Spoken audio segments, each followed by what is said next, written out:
Hello guys, good morning all of you.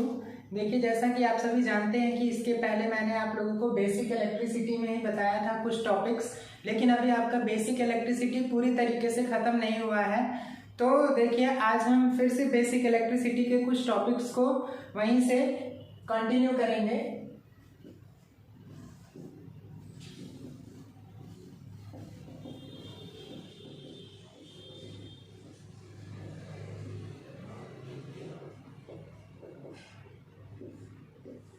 तो देखिए, last time मैंने आप लोगों को परमाणु, एटम, मॉलिक्यूल्स और इलेक्ट्रॉन, प्रोटॉन, न्यूट्रॉन, ये सभी इन सभी के विषय में बताया था। और अगर हम वहाँ पर इलेक्ट्रॉन की बात करें तो देखिए, हम अगर ऊर्जा के आधार पर इलेक्ट्रॉन की बात करें या एनर्जी के आधार पर इलेक्ट्रॉन की बात करें तो दो तरीके से हम इलेक्ट्रॉन को देखेंगे।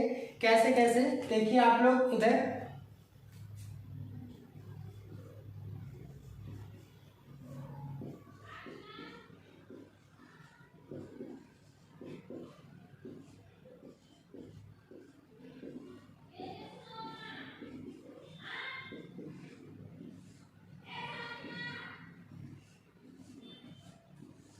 देखिए, अगर हम ऊर्जा के आधार पर इलेक्ट्रॉन की बात करें तो ऊर्जा के आधार पर जो हमारे इलेक्ट्रॉन होते हैं वो दो तरीके से होते हैं। कौन कौन से?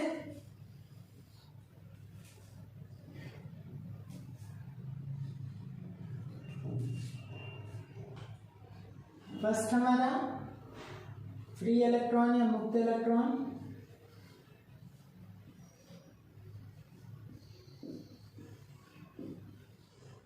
और सेकंड हम बोल सकते हैं कि हमारा बैलेंस इलेक्ट्रॉन या संयोजी इलेक्ट्रॉन।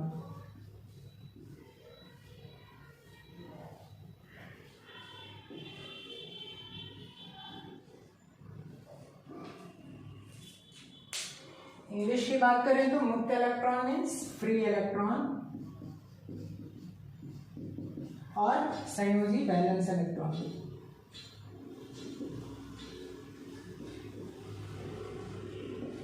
ठीक है, तो देखिए, अगर हम ऊर्जा के आधार पर इलेक्ट्रॉन की बात करें तो ऊर्जा के आधार पर हमारे इलेक्ट्रॉन जो होते हैं वो टू टाइप से होते हैं, एक फ्री इलेक्ट्रॉन और एक बैलेंस इलेक्ट्रॉन।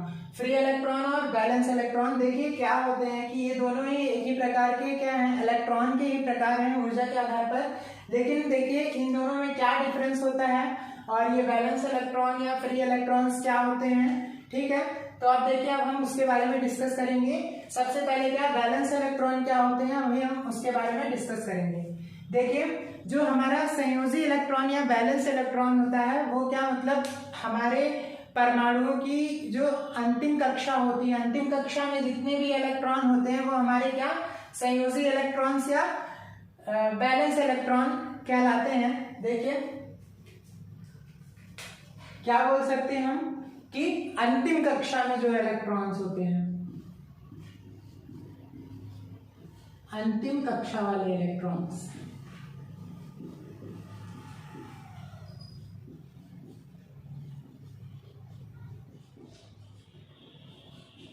ठीक है, अंतिम कक्षा वाले मतलब कैसे? देखिए, जैसे कि इसके पहले भी मैंने आप लोगों को एटॉमिक स्ट्रक्चर बता दिया था।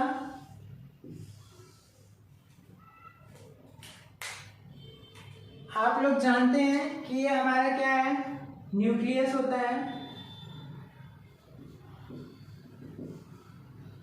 ठीक है, इसके अंदर प्रोटॉन और न्यूट्रॉन होते हैं और इलेक्ट्रॉन जो होते हैं वो चारों तरफ चक्कर लगाते हैं। ठीक है,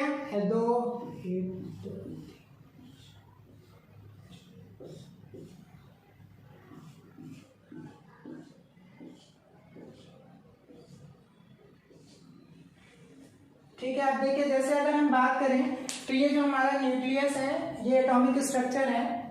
अगर ये हम न्यूक्लियस की बात करें तो ये हमारा न्यूक्लियस है। न्यूक्लियस में हमारे क्या है, प्रोटॉन और न्यूट्रॉन रहते हैं और इलेक्ट्रॉन जो है वो न्यूक्लियस के चारों तरफ चक्कर लगाता है। इलेक्ट्रॉन के चारों तरफ न्यूक्लियस के चारों तरफ इलेक्ट्रॉन क्या करता है, घूमता रहता है या उसके न्यूक्लियस के चक्कर लगाता है। ठीक है, तो अब देखिए, अब हमने क्या बोला कि जो हमारा संयोजी इलेक्ट्रॉन है, ठीक, संयोजी इलेक्ट्रॉन वो क्या अंतिम कक्षा वाले इलेक्ट्रॉन्स, मतलब अंतिम कक्षा में जो इलेक्ट्रॉन होते हैं वही हमारे संयोजी इलेक्ट्रॉन्स होते हैं। तो ये हमारा अंतिम कक्षा देखिए क्या है, ये तो फर्स्ट है, सेकंड और ये थर्ड, मतलब अंतिम कक्षा तो हमारा यही हुआ ना।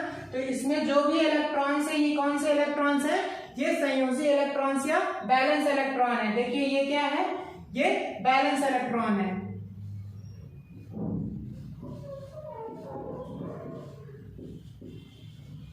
बैलेंस इलेक्ट्रॉन या संयोजी इलेक्ट्रॉन, ठीक है, इन्हीं को हम क्या बोल देते हैं, बैलेंस इलेक्ट्रॉन या संयोजी इलेक्ट्रॉन। देखिए एक क्वेश्चन और यहां से क्या पूछता है कि जो हमारा बैलेंस इलेक्ट्रॉन होता है उस पर मतलब कौन सी बॉन्डिंग होती है। देखिए जब ये इलेक्ट्रॉन दूसरे परमाणुओं के साथ मिलते हैं तो उनके साथ कौन सा बॉन्डिंग बनाते हैं दूसरे परमाणुओं से मिलने के लिए, तो हमेशा बैलेंस बॉन्ड, कौन सा बॉन्ड, बैलेंस बॉन्ड बनाते हैं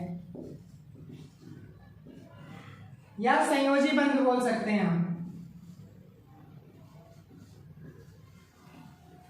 बैलेंस बॉन्ड या संयोजी बंध।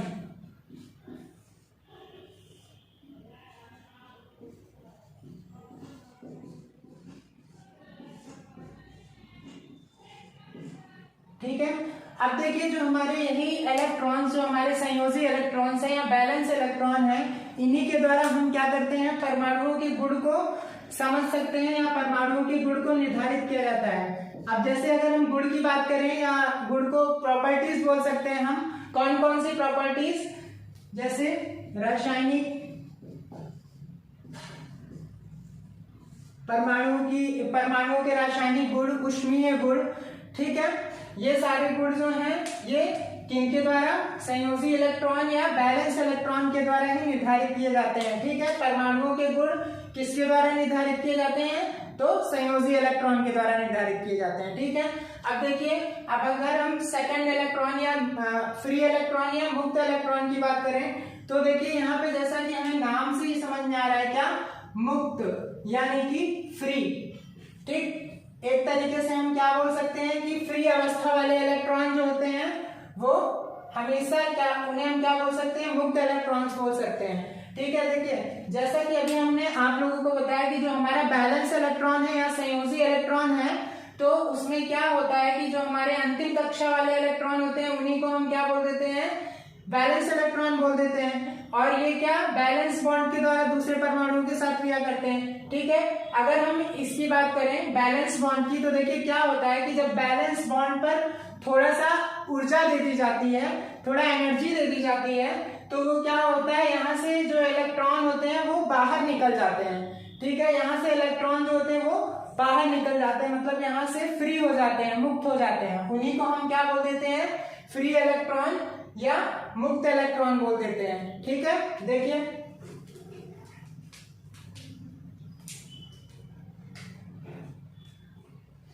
अगर हम यहाँ पे बात करें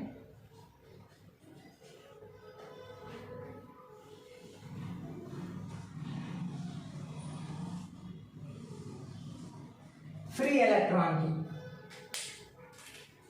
तो देखिए जैसा कि अभी आप लोग इसके पहले उसमें भी देखिए कि ये क्या है, हमारा न्यूक्लियस है, और न्यूक्लियस में क्या हमारे इलेक्ट्रॉन और प्रोटॉन है, ये आप लोग जानते हैं। जो हमारे इलेक्ट्रॉन्स है वो चारों तरफ चक्कर लगाते हैं।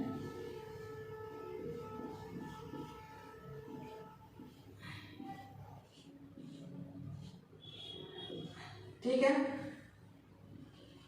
देखिए अब जैसे हम क्या बोल रहे हैं कि हमारे जो इलेक्ट्रॉन्स हैं वो फ्री हो जाते हैं, मतलब क्या कि जैसे यहाँ पे अंतिम कक्षा में जो भी इलेक्ट्रॉन्स हैं उन्हें हम क्या बोल देते हैं, बैलेंस इलेक्ट्रॉन बोल देते हैं। लेकिन यहाँ पे क्या कि अगर बैलेंस बॉन्ड, जो बैलेंस बॉन्ड है वहां पर क्या करते हैं कि जैसे ये इलेक्ट्रॉन्स को कुछ ऊर्जा दे दी जाती है, कुछ एनर्जी दे दी जाती है, तो ये इलेक्ट्रॉन्स क्या होते हैं, बाहर की तरफ निकल जाते हैं। ये इलेक्ट्रॉन्स बाहर निकल जाते हैं। इन्हीं इलेक्ट्रॉन्स को हम क्या बोल देते हैं, फ्री इलेक्ट्रॉन। इन्हीं इलेक्ट्रॉन्स को क्या बोल देते हैं, फ्री इलेक्ट्रॉन, फ्री इलेक्ट्रॉन या मुक्त इलेक्ट्रॉन, या हम इसको चालन इलेक्ट्रॉन भी बोलते हैं। ठीक है, चालन इलेक्ट्रॉन या कंडक्शन इलेक्ट्रॉन भी बोल सकते हैं। इस तरीके से देखिए ये क्या हो रहा है कि यहाँ पे यहाँ से ये इलेक्ट्रॉन निकल जा रहा है और देखिए यहाँ पे जब ये इलेक्ट्रॉन निकल जा रहे हैं तो यहाँ पर क्या बन जाते हैं, ये होल्स हो जाते हैं। इसको हम क्या बोल देते हैं, होल्स बोल देते हैं। जब यहाँ से इलेक्ट्रॉन्स फ्री हो जाते हैं तो क्या, होल्स यहाँ पे हो जाता है। देखिए इलेक्ट्रॉन फ्री क्यों होते हैं, क्योंकि देखिए ये जो है ये नाभिक से दूर होने के कारण इनका आकर्षण बल जो है वो नाभिक से बहुत कम होता है, मतलब न्यूक्लियस से आकर्षण बल उतना ज्यादा नहीं हो पाता है, इसलिए ये क्या इजिली फ्री हो जाते हैं। इसीलिए हम इनको क्या बोल देते हैं, फ्री इलेक्ट्रॉन बोल देते हैं या मुक्त इलेक्ट्रॉन बोल देते हैं। यह इलेक्ट्रॉन मुक्त अवस्था में होते हैं या फ्री कंडीशन में होते हैं, इसलिए भी हम इन्हें मुक्त इलेक्ट्रॉन्स बोलते हैं। और देखिए अगर हम बंद की बात करें तो जैसा हमने क्या बताया कि बैलेंस इलेक्ट्रॉन या संयोजी इलेक्ट्रॉन जो है वहां पर हम बैलेंस बॉन्ड का यूज करते हैं और यहाँ के लिए हम कंडक्शन बॉन्ड का यूज करते हैं। कौन सा बॉन्ड, कंडक्शन बॉन्ड।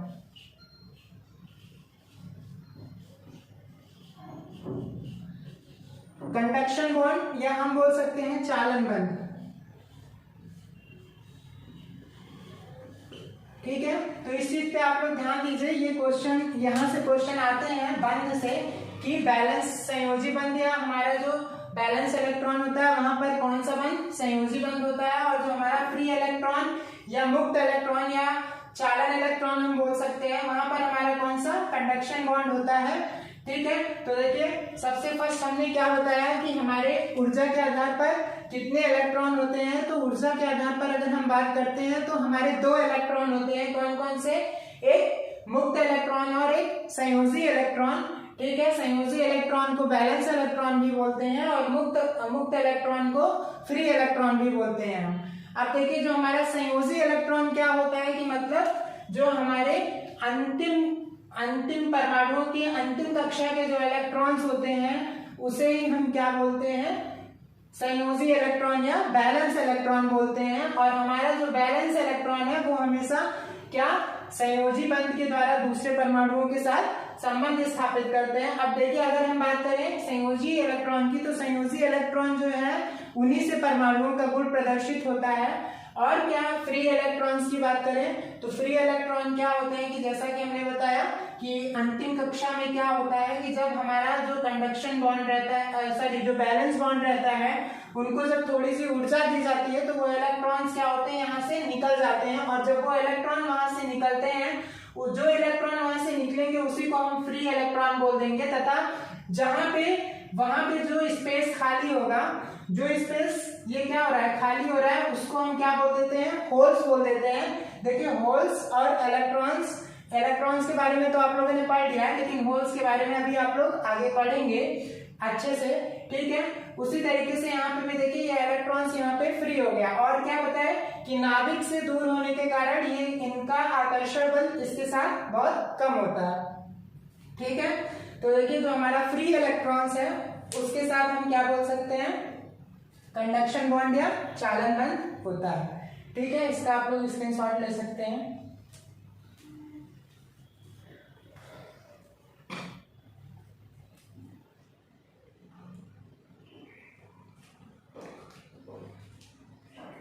ठीक है, अब नेक्स्ट चलते हैं हम लोग।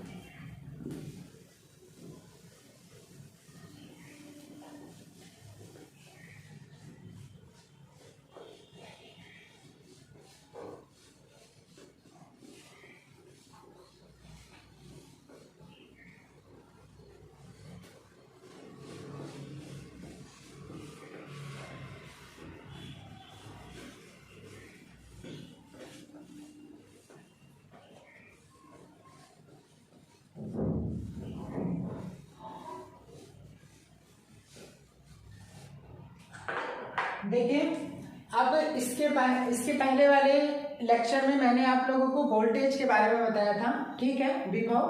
तो अगर अब हम बात करें तो देखिए उसमें भी दो तरीके से, कौन कौन सा, एक अगर हम बात करें फर्स्ट तो वोल्टेज ड्रॉप, सॉरी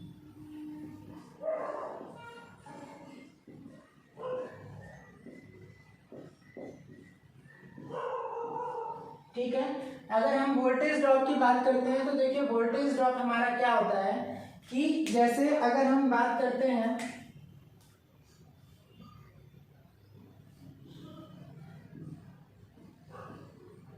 ठीक है, मान लीजिए ऐसा कोई हमारा सर्किट है, ये हमारा रेजिस्टेंस है और यहाँ से हमारा ये करंट क्या है, आई है, और यहाँ पे क्या पूछता है, बी, कि वोल्टेज ड्रॉप कितना हो रहा है या वोल्टेज का पतन कितना हो रहा है। तो इसके लिए हमेशा आप लोग याद रखिए कि जब भी वोल्टेज ड्रॉप या वोल्टेज पतन पूछेगा तो मतलब क्या है कि जो इसका वोल्टेज होगा, जो भी सर्किट का वोल्टेज होगा वो क्या होगा कि हमारा जो करंट है आई और जो हमारा रेजिस्टेंस है आर, उन दोनों का गुणनफल ही हमारा क्या वोल्टेज ड्रॉप या वोल्टेज पतन होगा। ठीक, एक तरीके से क्या बोल सकते हैं हम, V is equal to I into R. ठीक है, मतलब हमारा वोल्टेज पतन क्या होगा, V is equal to I into R हो जाएगा। ठीक है, आई इंटू आर मतलब करंट और रेजिस्टेंस का गुणनफल ही हमारा क्या हो जाएगा, वोल्टेज ड्रॉप या वोल्टेज पतन हो जाएगा। ठीक है, अब देखिए जैसे आप लोग जानते हैं कि V हमारा क्या होता है, वोल्टेज होता है, आई हमारा क्या करंट होता है, और आर हमारा क्या है, ये रेजिस्टेंस होता है, प्रतिरोध, रेजिस्टेंस या प्रतिरोध बोल सकते हैं हम। ये हमारा धारा ही है और ये हमारा विभव है। ठीक है, V वोल्टेज, आई करंट और आर हमारा रेजिस्टेंस। और जैसा कि आप सभी पहले से ही जानते हैं कि जो हमारा वोल्टेज है या विभव है उसकी यूनिट क्या होती है, इसकी यूनिट वोल्ट होती है।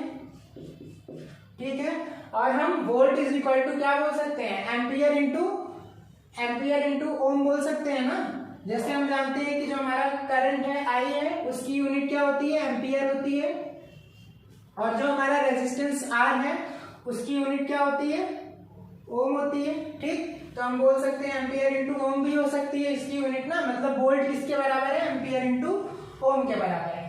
ठीक है, अब देखिए यहीं पे अगर हम दूसरे टॉपिक की बात करें तो वो भी टॉपिक बहुत इंपॉर्टेंट होता है, जैसे हम पोटेंशियल डिफरेंस की बात करें।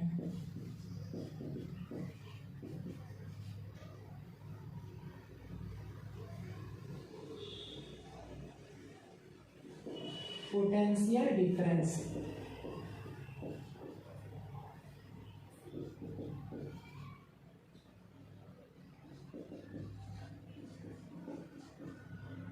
ठीक है, तो देखिए हमारा पोटेंशियल डिफरेंस क्या होता है, पोटेंशियल डिफरेंस, डिफरेंस से मतलब क्या समझ में आ रहा है कि अंतर की बात कर रहा है। ठीक, और पोटेंशियल मतलब विभव, या हम बोल सकते हैं ना एक तरीके से विभव बोल सकते हैं, या हिंदी में इसको विभवांतर बोल देते हैं, मतलब विभवों के बीच का अंतर, दोनों वोल्टेज के बीच का जो अंतर होगा। ठीक, तो देखिए इसको हम किस तरीके से बोल सकते हैं कि जैसा मान लीजिए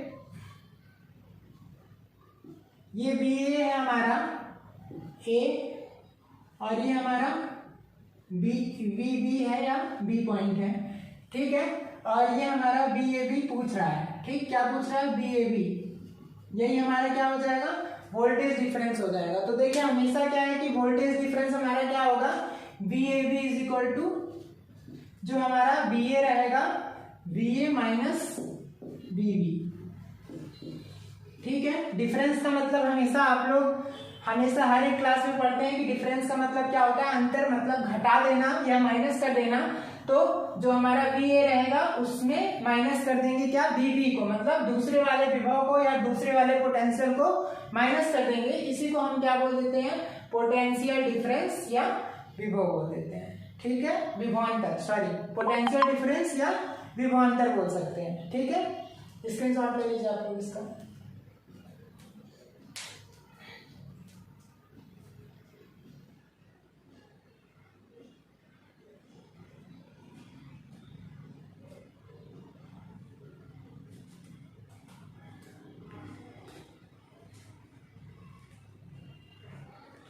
चलिए अगर अब हम आगे बात करें तो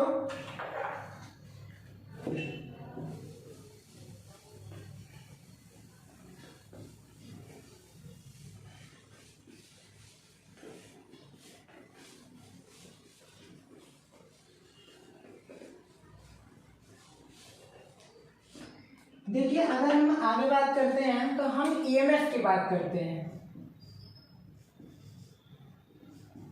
ईएमएफ क्या? Electromotive force.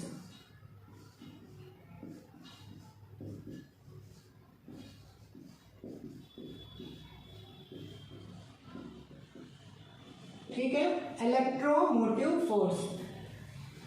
हम इसको क्या बोल सकते हैं हिंदी में? विद्युत वाहक बल।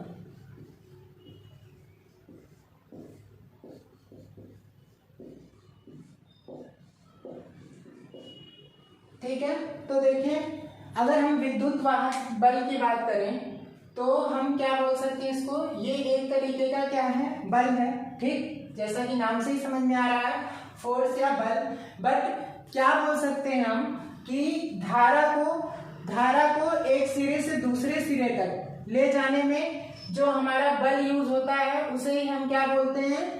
ईएमएफ या इलेक्ट्रोमोटिव फोर्स बोलते हैं। क्या? धारा या करंट को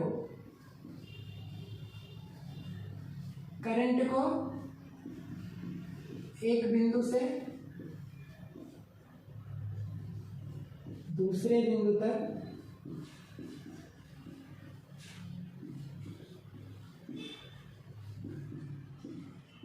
ले जाने वाला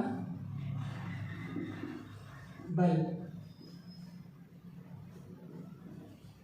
ठीक है, ले जाने वाला बल या ले जाने में जितना भी बल यूज होता है उसी को हम क्या बोल देते हैं? इलेक्ट्रोमोटिव फोर्स बोल देते हैं। देखिए हम जो है इलेक्ट्रोमोटिव फोर्स को हमेशा किससे? ई से डिनोट करते हैं। ठीक है, और या विद्युत वाहक बल को हमेशा ई से डिनोट करते हैं। इसकी यूनिट जो होती है वो हमेशा वोल्ट होती है। ठीक है, इसमें कभी कंफ्यूज नहीं होइएगा कि वोल्टेज की यूनिट वोल्ट होती है तो ईएमएफ की यूनिट भी वोल्ट ही होती है। और हमेशा इसको हम किससे डिनोट करते हैं? ई से डिनोट करते हैं। ठीक, क्या?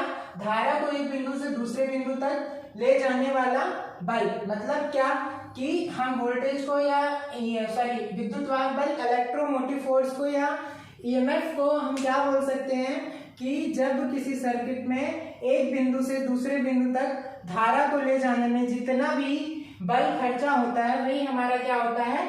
विद्युत वाहक बल होता है।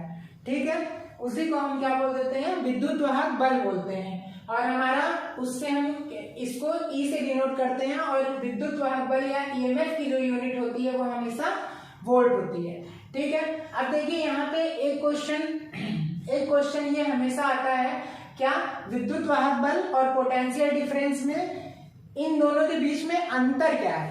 तो देखिए इन दोनों के बीच में जो मेन डिफरेंस है वो क्या है?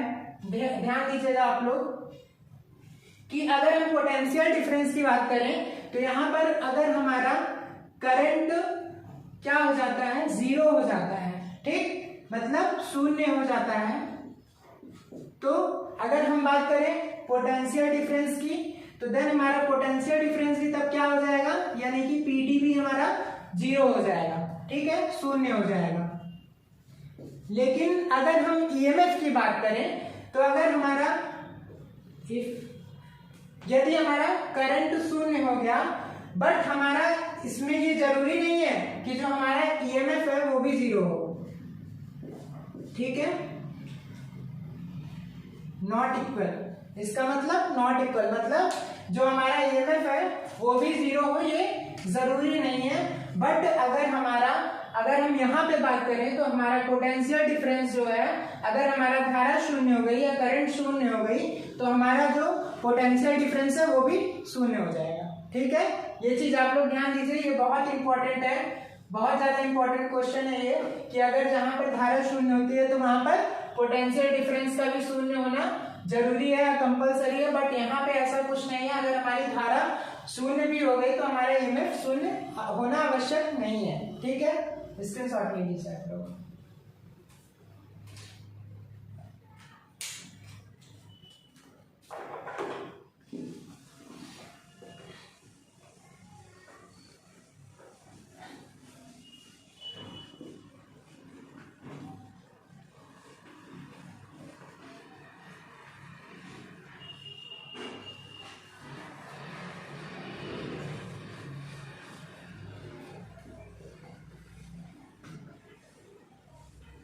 देखिए आई थिंक कि जो हमारे बेसिक इलेक्ट्रिसिटी में जितने भी टॉपिक्स इंपॉर्टेंट टॉपिक्स हैं वो सब हम लोगों ने कर लिया है, बट अभी कुछ हो सकता है कुछ टॉपिक्स छूटे हो तो वो सब आप लोग कमेंट में कर सकते हैं। इसके बाद जैसे अभी इसमें सिंबल्स है, इलेक्ट्रिकल सिंबल्स, कुछ सिंबल्स में बना देता, सभी सिंबल्स यहाँ पे बनाना पॉसिबल नहीं है। वो आपको डिस्क्रिप्शन में जब वीडियो डालते हैं हम तो उसके नीचे डिस्क्रिप्शन में टेलीग्राम का लिंक रहता है, उस टेलीग्राम के लिंक पर आप लोग जाइए तो वहाँ पर आप लोग जो हमारा अभी सिंबल्स है इसके कुछ इलेक्ट्रिसिटी के एसआई सिंबल्स हैं वो सारे क्या होगा आप लोगों को पीडीएफ में मिल जाएंगे। बट अभी कुछ देख लीजिए, जैसे हम अगर इलेक्ट्रिक सिंबल की बात करें तो जैसे ये हमारा क्या होता है, पॉजिटिव होता है, ठीक है। इसकी बात करें ये क्या है, निगेटिव है, ठीक है। इसी तरीके से अगर हम बात करते हैं तो ये हमारा अर्थ का सिंबल हो जाता है, ठीक है। और इसी तरीके से अगर हम बात करें और भी सिंबल्स की तो जैसे हम बात करते हैं तो ये हमारा क्या डीसी का सिंबल होता है, और इस तरीके से बात करें तो ये हमारा एसी का सिंबल होता है। डीसी एसी मतलब डायरेक्ट करंट और अल्टरनेटिंग करंट, ठीक है। और क्या इस तरीके से अगर हम बात करें तो ये हमारा क्या हो जाता है, ये क्या दिखा रहा है हमें, फॉल्ट दिखा रहा है, मतलब फॉल्ट दोष क्या है, FAULT, ठीक है। फॉल्ट या दोष को बता रहा है। और इसी तरीके से अगर हम मोटर जनरेटर की बात कर लेते हैं तो अगर यहाँ पे हम क्या कर दिए, मोटर की बात करें तो M हो जाएगा और जनरेटर की बात करें तो G हो जाएगा। अगर हम यहाँ पे AC मोटर की बात करें, ठीक है, तो AC में ऐसा हो जाएगा, ठीक। और अगर DC की बात करें तो DC में क्या ऐसे हो जाएगा, ठीक है। और इसी तरीके से अगर हम जनरेटर की बात करें तो यहाँ G हो जाएगा। फ्रीक्वेंसी मीटर की बात करें तो F हो जाता है, ठीक है। और हॉर्न हूटर की बात करें तो हॉर्न अलग होता है, मतलब हॉर्न का जस्ट उल्टा बजर हो जाता है, ठीक। तो इस तरीके से कई सारे सिंबल्स हैं, जैसे कुछ भी होता है ऐसे बोल देते हैं हम इसको ना, जॉइंट बोल देते हैं, ठीक। इसको हम क्या बोल देते हैं, ओवरहेड लाइन बोल देते हैं,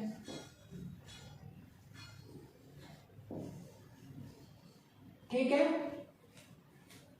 ऐसा कुछ है, इसको क्रॉस्ड वायर बोल देते हैं,